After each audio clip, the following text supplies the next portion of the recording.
राधे राधे, हरे कृष्णा। कैसे हो आप सभी लोग? आशा करती हूँ आप सभी परम मंगल में होगे, स्वस्थ होगे, अच्छे होगे। सबसे पहले आप सभी को रमा एकादशी की, जिसको रंभा एकादशी कहते हैं, उसकी अनंत और अनंत शुभकामनाएं। देखो, वैसे बोला जाता है ना कि रंभा एकादशी से ही दीपावली का शुभ आरंभ हो जाता है, क्योंकि माता लक्ष्मी का एक नाम रमा है और रमा एकादशी पे भी माता लक्ष्मी की विशेष पूजा अर्चना वंदना होती है। और कहते हैं एकादशी के व्रत का फल आपको तभी मिलता है जब आप सही समय पर सही तिथि पर व्रत का पारण कर लेते हैं। आप लोगों ने राजा अम्बरीश की कथा तो सुनी होगी, अगर नहीं सुनी तो मैं आपको राजा अम्बरीश की कथा सुनाती हूँ। श्रीमद् भागवत महापुराण में ये वर्णन दृष्टांत आया है कि राजा अम्बरीश परम भगवत प्रेमी थे। महाराजा होते हुए भी भगवान के कक्ष में पहुंचा स्वयं लगाते थे। महाराजा होते हुए भी भगवान के लिए चक्की खुद पीस रहे होते थे, आटा खुद निकाल रहे होते थे। और जब वो चक्की पीस रहे होते थे और गर्मी में उनके पसीना निकल रहा होता था, भगवान अपनी पीताम्बरी से उनको हवा कर रहे होते थे। ऐसे परम भगवत प्रेमी थे राजा अम्बरीश। राजा अम्बरीश हर एकादशी का व्रत रखते थे। जब वो एकादशी का व्रत रखते थे, एक बार की बात है कि वो एकादशी का व्रत के बाद द्वादशी पे व्रत का पारण करने के लिए जा रहे थे। जब वो व्रत का पारण करने के लिए जा रहे तभी वहां से दुर्वासा ऋषि का आना हुआ। राजा अम्बरीश ने कहा, अहो भाग्य हमारे, मैं एकादशी के व्रत का पारण करने के लिए जा रहा हूँ और साधु संतों के दर्शन हो गए। महाराज कहते हैं कि द्वादशी तिथि पर अगर साधु संतों को भोजन कराने के बाद अगर आप व्रत का पालन करते हो तो आपको व्रत का अनंत फल प्राप्त होता है। सबसे पहले आप जिमिए, आप भोजन प्रसादी पाइए, उसके बाद हम भोजन प्रसादी पाएंगे। जब अम्बरीश ऋषि ने ऐसे कहा तो दुर्वासा ऋषि ने कहा, मैं बहुत दूर से आ रहा हूँ, पहले मुझे स्नान वगैरह करना है आप मेरा थोड़ा इंतजार करो। राजा अम्बरीश उनका इंतजार करते रहे। दुर्वासा ऋषि को स्नान करने में और पूजा अर्चना वंदना करने में काफी समय लग गया। जब को पूजा अर्चना वंदना करने में बहुत समय लग गया तो अम्बरीश ऋषि ने देखा कि द्वादशी तिथि, एकादशी के बाद द्वादशी पर व्रत का पालन करना चाहिए। अगर हमने व्रत का पालन द्वादशी तिथि पे नहीं किया तो व्रत संपूर्ण नहीं माना जाता। राजा अम्बरीश ने देखा कि द्वादशी तिथि खत्म होने वाली है तो उन्होंने अनेक प्रकार के साधु संतों ब्राह्मणों को बुलाया और उनसे बोला कि मैंने दुर्वासा ऋषि को वचन दिया है कि सबसे पहले मैं उनको भोजन कराऊंगा, उसके बाद ही भोजन का पान करूंगा, और द्वादशी तिथि खत्म होने वाली है, ऐसे में मुझे क्या करना चाहिए। तो सभी साधु संतों ने बोला कि आप भगवान के चरणों का चरणामृत पी के व्रत का पारण कर लीजिए, इससे आपके व्रत का पारण भी हो जाएगा और आपने दुर्वासा ऋषि को जो भी वचन दिया है वो वचन भी रह जाएगा। राजा अम्बरीश ने ठीक ऐसे ही किया। राजा अम्बरीश जैसे बर्तन में व्रत का पारण के लिए चरणामृत लिया, वैसे ही दुर्वासा ऋषि का आना हुआ। दुर्वासा ऋषि ने कहा, हे मूर्ख राजा, ये तू क्या कर रहा है? तूने मुझे वचन दिया था कि सबसे पहले मुझे खाना खिलाएगा, मुझे भोजन प्रसादी पिलाएगा, उसके बाद तू अपने व्रत का पालन करेगा। तू कैसा क्षत्रिय है? अब तो दुर्वासा ऋषि को बहुत क्रोध आ गया और दुर्वासा ऋषि को ना क्रोध बहुत जल्दी आता है। उन्होंने अपने बाल पकड़े, अपने बालों को ऐसे घुमाया, एक चोटी पकड़ी और नीचे जमीन पे पटक दी।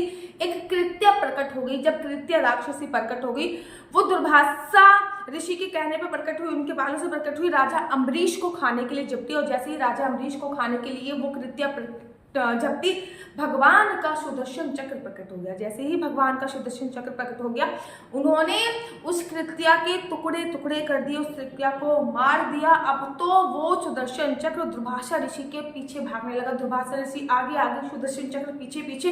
दुर्वासा ऋषि ब्रह्मा जी के पास गए और कहे, भाई इस सुदर्शन चक्र से मेरी रक्षा करो। तो ब्रह्मा जी ने कहा, माना कि तुम मेरे पुत्र हो, लेकिन इस सुदर्शन चक्र से मैं तुम्हारी रक्षा नहीं कर सकता। जिसका ये सुदर्शन चक्र है, कृपया उसके पास जाइए।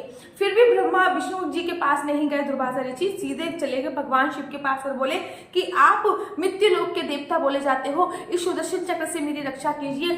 भगवान शिव ने कहा कि माना कि तुम मेरे अंश अवतार हो, लेकिन इस सुदर्शन चक्र से रक्षा करने का जिम्मेदारी मेरी नहीं है। ये सुदर्शन चक्र को मैं शांत नहीं कर सकता। आप भगवान विष्णु के पास गए और वैसे ही भागते भागते दुर्वासा ऋषि भगवान विष्णु के पास चले जाते और कहते हैं, इस सुदर्शन चक्र से मेरी रक्षा कीजिए, नहीं तो ये सुदर्शन चक्र मेरे प्राण पखेरु उतारेगा।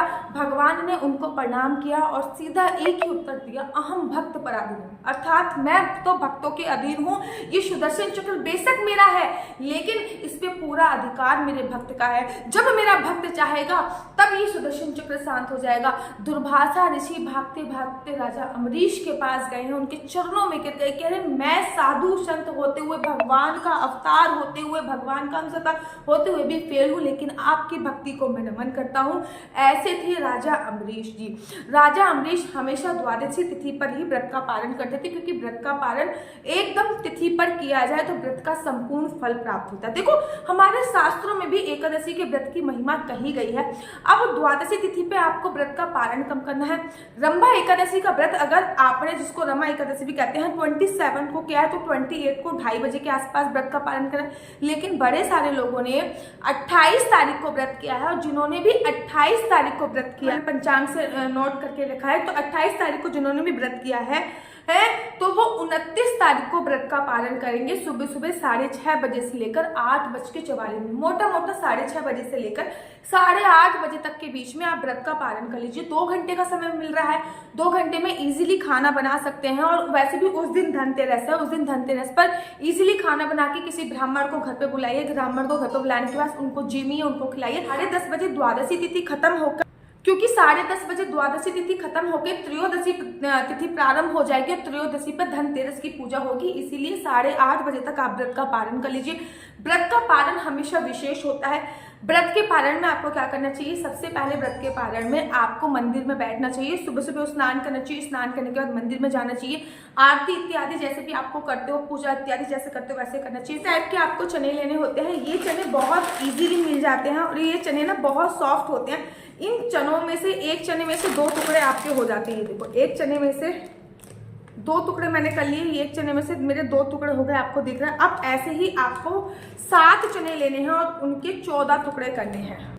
जब आप 7 चने लेके उसके 14 टुकड़े कर लोगे, तब आपको अपने हाथ पे रखना है, भगवान श्री हरि विष्णु को याद करना है और बोलना है कि आज मैंने पूरी विधि विधान से एकादशी का व्रत किया है और अब मैं व्रत का पालन कर रही हूँ। मैं चाहती हूँ कि मेरे मायके पक्ष की 7 पीढ़ी तर जाए और मेरे ससुराल पक्ष की भी 7 पीढ़ी तर जाए, ठीक है ना। या फिर आप ये भी बोल सकते हो कि मेरे अगले 7 जन्म सुधर जाए, मेरे पिछले 7 जन्म में सुधर। और ये जो आपने चने लिए हैं, इसको आपको पीछे डाल देना है। जब आप ये पीछे डाल दोगे, चाहे वो पैरों पे आए, चाहे वो किसी पे आए, कोई भी फर्क नहीं पड़ता। उसके बाद भगवान के चरणों का चन्नमित पी के आपको व्रत का पालन करना होता है। देखो, मैं हमेशा कहती हूँ कि इस एकादशी पे भगवान का जो प्रिय भोग होता है उसका दान करके ही आपको व्रत का पालन करना होता है। जैसे कि रंभा एकादशी पे भगवान का प्रिय भोग का केला, तो कल कम से कम आप 10 लोगों को केले का भोग लगाइए। कोई ब्राह्मण को घर पे बुला सकते हो तो उनको भोजन इत्यादि कराइए। सबसे पहले तो आपको चावल बनाने हैं। चावल में आप पोहा बना सकते हो, चावल में आप पुलाव बना सकते हो, खिचड़ी बना सकते हो। वो भगवान को भोग लगाइए, वो भगवान को खाने को दीजिए। फिर किसी ब्राह्मण को घर पे बुलाइए। जब आप किसी ब्राह्मण को घर पे बुलाओगे, ब्राह्मण को घर पे बुलाने के तत्पश्चात चावल का भोग पहले भगवान को लगाइए, फिर किसी ब्राह्मण को बुलाइए, ब्राह्मण को पूरा खाना खिलाइए, यथासंभव उनको दक्षिणा दीजिए, उनको केला उपहार में भी दीजिए, और त्रयोदशी भी है तो उनको कुछ और उपहार में अवश्य दीजिए। उसके बाद फिर आप भगवान के चरणों का पान पीकर सबसे पहले जल लीजिए। जल में आपको एक चांदी, सबसे पहले भगवान के चरणों का जल लीजिए, उसमें आपको एक तुलसी डाल लेना है, उसका पान कर लेना है। ऐसा आपको 7 बार करना है। प्रथम बार में और अंत बार में आप तुलसी का दल का सेवन कर सकते हैं, बाकी 7 बार ऐसे ही करना है। फिर जो खिचड़ी आपने भगवान को भोग लगाई थी, वो खिचड़ी खा के आपको व्रत का पालन करना हो। तो बड़े सारे लोग हैं 8:30 बजे तक भी खिचड़ी इत्यादि नहीं बना सकते हैं, तो अगर आप 8:30 बजे तक भी खिचड़ी इत्यादि नहीं बना सकते तो मेक श्योर कि आप कच्चे चावल को, एक कच्चा चावल खा के व्रत का पालन करो। और बड़े सारे लोगों के घर पे इतनी सुबह सुबह कोई ब्राह्मण नहीं मिल पाता, तो एक थाली आप खाने की प्रॉपर बनाकर मंदिर में देके आ सकते हैं, गौ माता को देके आ सकते हैं, या फिर सूखा आइटम निकाल कर रख सकते हैं कि मैं व्रत का पालन करने के बाद ये सूखा आइटम दान कर दूंगी। या फिर आप ऐसे भी कर सकते हैं, फिर सूखा आइटम दे सकते हैं, और नहीं तो पैसे निकाल के रख सकते हैं। जब आपको पास समय हो तब गौशाला में चारा खिला सकते हैं, या फिर वो पैसे मंदिर में दक्षिणा स्वरूप दे के आ सकते हैं। याद रखिए, एकादशी पे भगवान का जो भी प्रिय भोग होता है उसके बाद ही आपको भगवान को वो चीज़ दान करनी होती है। अगले दिन उसी ब्राह्मण को वो चीज़ दान करनी, ब्राह्मण ना मिले तो किसी गरीब को भी दान कर सकते हैं। तो आपको संपूर्ण जानकारी समझ में आ गई होगी कि रंभा एकादशी के व्रत का पालन कैसे करना है। अगर आप लोग अपनी कुंडली मुझसे दिखाना चाहते हो तो नीचे मेरा नंबर दिया हुआ है। मेरा नंबर है 4 बार 9 20 25 65। आपका बच्चा जॉब करेगा या बिजनेस करेगा, बिजनेस करेगा तो किस फील्ड में बिजनेस करेगा, जॉब करेगा तो किस फील्ड में जॉब करेगा, आपके बच्चे का विवाह कब होगा, आपकी कुंडली में लव मैरिज का योग है या अरेंज मैरिज का, बाहर जाने का योग है या नहीं है, संतान प्राप्ति का योग है या नहीं है, ये सभी जानकारी मैं आपको कुंडली के माध्यम से प्रोवाइड कराती हूँ। कोई मुहूर्त निकलवाना हो तब भी आप मुझसे संपर्क कर सकते हैं। याद रखिए, इस नंबर पे किसी भी प्रकार का कोई क्वेश्चन आंसर मुझसे मत पूछिएगा। ये नंबर केवल कुंडली दिखाने के लिए होता है। जब आप फोन करते हैं ना क्वेश्चन आंसर पूछने के लिए, तो मैं फोन काटती हूँ तो मुझे भी अच्छा नहीं लगता, लेकिन मेरी मजबूरी समझिए, ये नंबर केवल कुंडली दिखाने के लिए। अगर आपको मेरी वीडियो अच्छी लगती है तो आप अपना यूट्यूब चैनल हरी बोल को लाइक से सब्सक्राइब करना बिल्कुल भी मत भूलिए। तब तक के लिए मुझे दीजिए इजाजत। राधे राधे, हरे कृष्णा।